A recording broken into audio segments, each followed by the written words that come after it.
1718년 겨울 스웨덴 국경 도시에서 10,000명의 군대가 노르웨이를 정복하기 위해 출발했습니다. 그러나 그 후에 벌어진 일은 흑사병 이후 스웨덴 역사상 가장 많은 생명을 잃은 비극 중 하나로 기록되었으며, 놀랍게도 이는 그들이 맞닥뜨린 적 때문이 아니었습니다. 이 이야기는 카롤리안 죽음의 행군에 관한 것입니다. 1700년대 초반 대부분의 국가는 다양한 성장통을 겪고 있었습니다. 이 시기 계몽주의와 현대적 형태에 가까운 과학과 의학이 막 시작되었고, 산업혁명은 불과 몇십 년 후에 다가오고 있었습니다. 그러나 이미 변화의 첫 신호들이 나타나기 시작했고, 그것은 수백만 명의 삶을 좋든 나쁘든 바꿔놓았습니다. 그중 하나가 바로 군대 조직과 운영 방식의 근본적인 변화였습니다. 봉건 시대에는 군대에 징집된 사람들이 자신의 장비를 준비해야 하는 것이 드문 일이 아니었습니다. 물론 이것이 항상 그랬던 것은 아니며 방대한 시간을 일반화하는 것이지만, 대부분의 경우 창의 길이가 정확히 같지 않더라도 2명 혹은 200명의 군인이 같은 일을 수행할 수만 있다면 문제가 되지 않았습니다. 하지만 화약의 시대에는 이야기가 달랐습니다. 과거에는 적을 공격하기 위해 각 왕국은 영국처럼 시민들에게 주간 장궁 연습을 의무화하거나 투석기를 제작하여 성벽을 향해 돌을 날리는 복잡한 공성 무기를 조립해야 했습니다. 하지만 시간이 흐를수록 화기의 잠재력이 얼마나 큰지 분명해졌습니다. 대포는 성을 단번에 타격할 수 있는 강력한 화력을 제공했으며, 기존의 설계들을 무용지물로 만들었을 뿐만 아니라 더욱 작고 휴대 가능하며 발사 속도도 빨랐습니다. 머스킷은 몇 시간의 훈련만으로도 일반 농부가 중무장한 기사를 제압할 수 있는 능력을 제공했습니다. 갑옷이 잠시 따라잡았지만 당시 사용된 재료로는 한계가 있었습니다. 문제는 비용이었는데, 이전까지의 무기와 달리 화기는 화학자와 정밀한 기계 생산을 요구했기 때문입니다. 간단히 말해 일반 시민이 징집되어 자신의 머스킷과 화약, 탄환을 제공해야 한다는 생각은 결코 현실적이지 않았습니다. 불규칙한 크기와 질의 차이, 그리고 대량 생산에서 발생하는 오류는 전쟁이 일상적인 무역과 외교와 동등하게 여겨지던 시대에 용납될 수 없었습니다. 국가의 국경을 지킬 수 없다면 이웃 국가가 그 경계를 대신 관리할 준비가 되어 있었을 것입니다. 만약 그 이웃이 궁수를 머스킷병으로 교체하기 시작했다면 당신도 그렇게 해야만 했습니다. 모든 군인들이 호환 가능한 장비를 사용하도록 보장하는 유일한 방법은 국가가 모든 것을 지원하는 것이었습니다. 이는 화약 생산을 국가적 세금으로 충당해야 한다는 것을 의미했습니다. 이제 이 이야기는 서서히 카롤리안 군대의 탄생과 그들의 비극적 행군으로 이어집니다. 이것은 화약 생산을 점점 산업화된 규모로 직접 국가 세금으로 충당해야 한다는 것을 의미했습니다. 이전까지는 국가를 정체성으로 인식하는 개념이 일반적이지 않았습니다. 대신 사람들은 자신이 속한 특정 도시나 종교, 가문 또는 가족을 더 가까이 여겼습니다. 그리고 실제로 당시 권력자들의 변화하는 욕망에 따라 같은 언어를 사용하고 같은 체제에서 자란 사람들과 싸우게 되는 일도 흔했습니다. 하지만 시간이 흐르면서 화약을 기반으로 한 현대 군대를 유지하기 위해서는 권력을 중앙집권화하고 국가의 성장을 도모할 필요가 있었습니다. 이러한 성장 욕구는 주변 국가들이 그에 맞춰 팽창해야만 했던, 확장하지 않으면 정복당하는 악순환으로 이어졌습니다. 이제 우리는 크롤리안 군대로 이어집니다. 이들은 스웨덴 왕 칼 11세의 이름을 따서 명명되었으며, 그가 이 군대를 창설한 이유는 1600년대와 1700년대의 스웨덴이 극복해야 할 많은 문제들이 있었기 때문입니다. 스웨덴과 스칸디나비아 전체가 주요 강대국으로서의 입지를 확보하지 못한다면 끊임없이 침략당하거나 유럽의 기회주의 세력들에게 고립될 위험에 처하게 될 것이었습니다. 스칸디나비아의 광활한 숲과 산들은 다양한 목재와 금속 자원을 풍부하게 제공했지만, 농사를 짓기에는 적합하지 않은 기후와 식량 부족이 큰 문제였습니다. 이로 인해 스웨덴은 작은 인구와 많은 천연 자원을 보유하게 되었고, 이는 다른 국가들이 침략하고 차지하려는 동기가 되었습니다. 따라서 카롤리안 군대는 고위험, 고보상 전략을 구현하도록 계획되었는데, 이는 칼을 11세가 위험을 즐겼기 때문이 아니라 절박한 필요에 의해서였습니다. 이전의 10분의 1 추첨 시스템 10명 중 1명을 무작위로 뽑아 군 복무를 시키는 방식 대신 카롤리안 군대는 신할당 제도로 훈련되었습니다. 이 시스템에서 각 작은 공동체는 한 명의 자원자를 선정하여 전문 병사로 복무하게 했습니다. 이 자원자는 매년 약 한 달간 나머지 카롤리안 병사들과 훈련하며 징집병보다 훨씬 뛰어난 기술을 배우게 되었습니다. 나머지 11개월 동안 그들은 공동체의 일원으로 농사를 짓고 일을 하며 평범한 삶을 살았습니다. 이 시스템 자체만으로도 스웨덴 군대는 어느 정도의 우위를 점할 수 있었지만 그들을 진정으로 돋보이게 한 것은 전투 방식이었습니다. 당시 대부분의 군대는 약 125m의 거리를 유지하며 행진한 뒤 머스킷 일제 사격을 한 후 점차 전진하다가 한쪽이 무너지고 퇴각할 때까지 계속되는 방식으로 전투를 벌였습니다.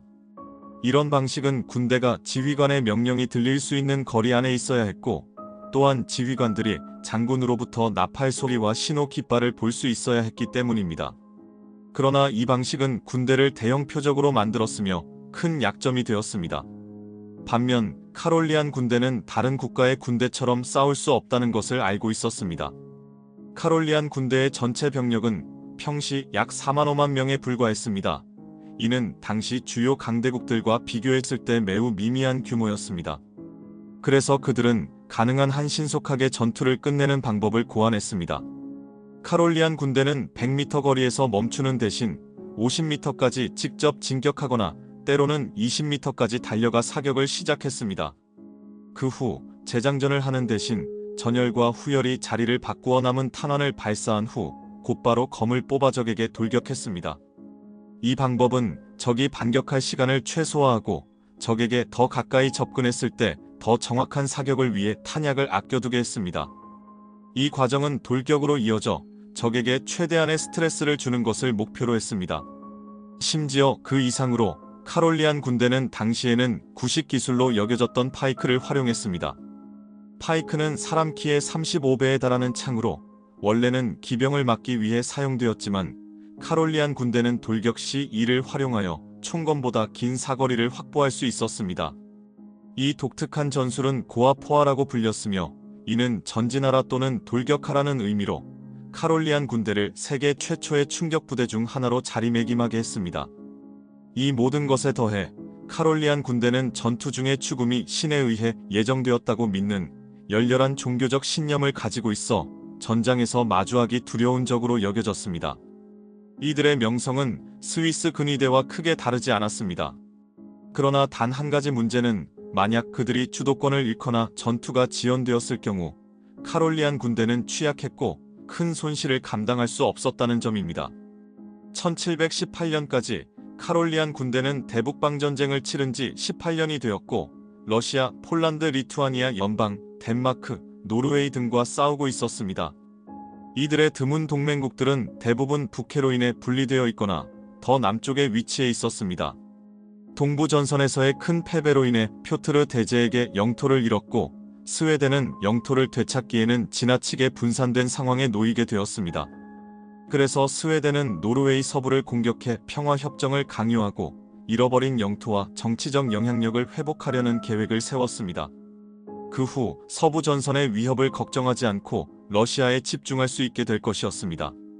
1718년 8월 스웨덴 장교카를 구스타프 암펠트는 이 계획을 실행하기 위해 준비에 착수했습니다. 그는 도시 트론헤임을 점령하기 위해 듀베드 마을에 만 73명의 카롤리안 병력 7,000마리의 말 그리고 3,300마리의 소를 집결시켰습니다. 트론헤임은 노르웨이의 인구가 많은 남부 지역과 길게 뻗은 북부 해안을 연결하는 요충지로 이곳을 점령하면 노르웨이를 두 부분으로 나눌 수 있었습니다. 모든 병력은 대부분 핀란드 출신의 참전 용사들로 구성되어 있었으며 암펠트 자신도 그에 포함되었습니다. 하지만 이 시점에서 병사들은 최상의 상태가 아니었습니다. 당시 18년 동안 이어진 계절별 전투는 병력을 심각하게 소모시켰고 전쟁이 너무 오랫동안 지속되면서 당시 참전한 병사들 중 일부는 전쟁이 시작될 때조차 태어나지 않았던 상황이었습니다. 그럼에도 불구하고 겨울이 오기 전에 트론헤임을 점령하고 이를 봄까지 유지할 수 있다면 악천후가 그들을 적의 반격으로부터 보호해주고 결국 평화 협상을 강요하는 데 충분할 것이라는 희망이 있었습니다. 한편 다른 지역에서는 젊은 스웨덴 왕카를 12세 샤절 7의 직접 지휘 아래 4만 명의 대군이 노르웨이 남부로 진격할 계획이었습니다. 이 거대한 군대는 암펠트의 군대를 교란 작전과 후방 지원군으로 삼아 노르웨이 전역을 정복하려는 조직적인 공격을 수행하려 했습니다. 이 계획은 야심차게 들릴 수 있는데 실제로도 그러했습니다. 이 계획의 일환으로 암펠트는 트론헤임 점령에 6주의 시간을 부여받았지만 이는 곧 여러 해에 걸친 기근과 여름의 폭우로 인해 많은 지역 도로가 유실되면서 복잡해졌습니다. 이로 인해 군대의 행군이 지연되었고 결국 암펠트의 군대가 듀베드를 출발했을 때 만 73명의 병사 모두는 자신들의 운명이 이미 결정되었다는 사실을 알지 못했습니다. 이미 약 300마리의 말과 800마리의 소가 사망하여 듀베드에서 군대의 식량으로 사용되었습니다. 현지 주민들은 그 많은 병력을 부양할 수 없었으며 이것이 이번 원정의 첫 번째 경고 신호였지만 무시되었습니다.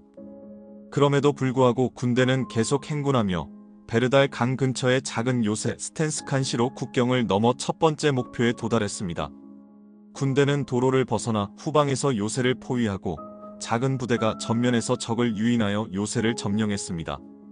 스텐 양측에 도달했을 때 노르웨이군은 자신들의 병력이 열세임을 깨닫고 전투 없이 항복했습니다. 이것은 초기에 좋은 승리였지만 동시에 거짓 희망의 단초가 되었습니다. 사실 요새에 도달하는 데만 형편없는 도로 상황으로 인해 3주 이상이 소요되었습니다. 그 후 암펠트와 카롤리안 군대가 강을 따라 해안 마을 베르달로 향하고 이후 남쪽으로 진군했을 때 더 많은 소규모 노르웨이 병력이 그들을 방해했습니다. 노르웨이군은 빈센트 부대 소장의 지휘 아래 여러 산길을 사망의 함정으로 만들어 스웨덴군을 매복하고 공격했습니다.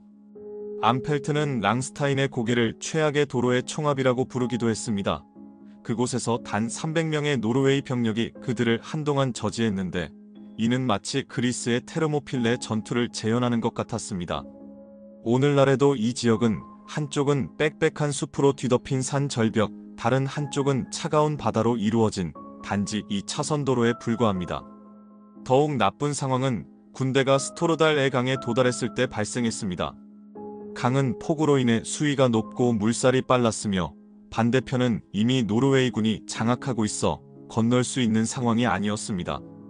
그때까지 5주에 걸친 느린 행군으로 군대의 대부분의 식량이 소진되었고 암펠트는 듀베드에서 보급품이 도착하기를 기다리기로 결정했습니다. 그러나 날이 지나도 보급품은 도착하지 않았고 결국 군대는 되돌아가야 했습니다. 그들은 식량을 구할 수 있는 해안의 좁은 길을 따라 2주 동안 행군과 전투를 반복했던 길을 되돌아가 베르달 마을로 복귀해야 했습니다. 10월 베르달로 돌아왔을 때 그 마을은 이미 듀베드처럼 몇 년에 걸친 기근으로 인해 큰 압박을 받고 있었습니다. 카롤리안 군대에서는 약탈이 사형으로 처벌되는 범죄였지만 악천후와 열악한 계획으로 인해 그들은 한계에 다다랐습니다. 그 결과 이전까지 손대지 않았던 이 공동체는 그들에게 사실상 식량 저장고가 되었습니다. 수천 명의 추가 인원이 마을에 머물게 되면서 현지 식량 비축량은 붕괴 직전까지 내몰렸고 군대는 10월 말에 다시 남쪽으로 방향을 돌려 트론헤임을 다시 시도하기로 했습니다. 그곳에 머무르는 동안 군대는 왕으로부터 트론헤임을 즉시 점령하라는 명령을 담은 편지를 받았으며 이 명령은 이미 수행되었어야 하는 것이었습니다. 그러나 그 시점까지 부대는 병력을 재편성하고 새로운 방어선을 구축한 반면 암펠트의 군대는 더욱 약화되었고 대포는 지늘길에 빠져버려 두어야 했습니다. 암펠트는 더 나은 계획을 세워 다른 경로를 따라 행군하고 강을 건너기 위해 200m 길이의 부교를 건설했지만 몇 주간 트론헤임을 포위했음에도 도시는 더 이상 점령할 수 없는 상황이었습니다. 공성 무기가 없는 상황에서 모든 노력은 헛된 것이었고 부대는 이를 알고 있었습니다. 그는 단지 기다리기만 하면 되었으며 양측 모두 질병과 식량 부족 그리고 혹독한 겨울로 고통받고 있었지만 스웨덴군은 텐트에서 노르웨이군은 도시 안에서 상대적으로 나은 상황에 놓여 있었습니다. 상황이 좋지 않음을 인지한 암펠트는 11월에 한 영웅 병사를 본국으로 보내 우편을 전달하고 철수 경로를 정찰하도록 명령했습니다. 그러나 이 병사는 스토르달 마을에서 쉬기 위해 멈췄을 때 마을 사람들에게 발각되었고 다음 날 아침 매복 공격으로 치명상을 입었습니다. 한편 11월 30일 남쪽의 더 큰 전선에서는 프레데릭센 도시 주변 공성 요새를 점검하던 중 찰스 12세 왕이 사망했습니다. 18년 동안 여러 전투를 이끌었던 그의 생애는 약간의 과신과 한 발의 정확한 머스킷 총알로 마무리되었습니다. 공식적인 소식은 북쪽 400km에 있는 암펠트에게 전달되지 않았으며 그들의 메시지도 남쪽으로 전달되지 않았습니다. 그러나 그 시점에서 이미 임무가 실패했다는 것은 명백했습니다. 소문은 트론헤임에도 전해졌고 수비군은 이미 승리를 자축하며 축포를 발사했습니다. 결국 카롤리안 군대는 자신들에게 가장 부적합한 전투를 치렀고 10,000명의 병력 중 단 6,000명만이 인근 마을에 남아있었습니다. 수개월 동안 보급품도 도착하지 않았습니다.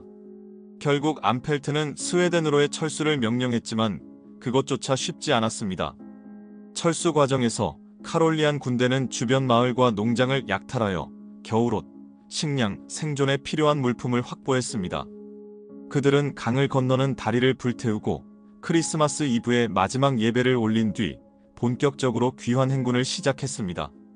몇몇 경우에는 그들은 심지어 마루 판자를 뜯어 장작으로 사용하기도 했습니다. 철수 경로는 동쪽으로 30km 떨어진 티달을 거쳐 티달 산맥을 넘어 50km를 더 진행하면 스웨덴의 친근한 마을 한델에 도착하는 길이었습니다. 그러나 그 여정은 매우 힘든 행군이 될 것이 분명했습니다. 며칠 후 카롤리안 군대가 마을에서 마을로 이동하던 중 지역의 한 이야기가 전해집니다.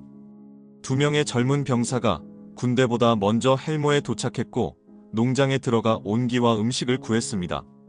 집에 혼자 있던 농부의 아내는 이들에게 연민을 느껴 따뜻한 장갑과 난로 앞에서 데운 우유를 주었습니다.